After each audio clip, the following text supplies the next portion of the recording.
Алдын ала сақтану қауіпсіздік кепілі.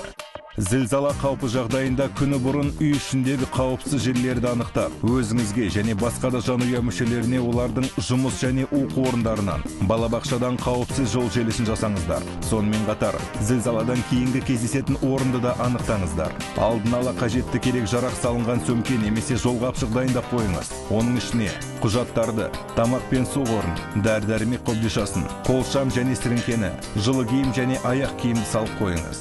Егер ғимарат ішінде болсаңыз, алғашқы жерасты дүмпуі кезінде дереу газды, суды және электр қуатын өшіріңіз. Егер бірінші қабатта болсаңыз, ғимараттан шығыңыз. Бірінші қабаттан басқа қабаттардан далаға шығудың қажеті жоқ. Негізгі қабырғаның қасына қауіпсіз жерде, бұрышта, есік орнында, тірек үстіні жанына тұрыңыз немесе ваннаға жатыңыз. Үстел немесе төсек астына жасырыныңыз. Олар сізді құлайтын заттардан қорғайды. Терезелерге және ауыр жиһаз жанына жақындамаңыз. Лифтіні қолданбаңыз. Егер көшеде болсаңыз, ғимараттардан және электр желілерінен қашықтау ашық орынға қарай ұмтылыңыз. Үзілген электр желісіне жақындамаңыз. Егер автокөлікте болсаңыз, қашан дүмпу басылғанша ашық орында, машина ішінде қала тұрыңыз. Радио үнемі қосулы тұрсын.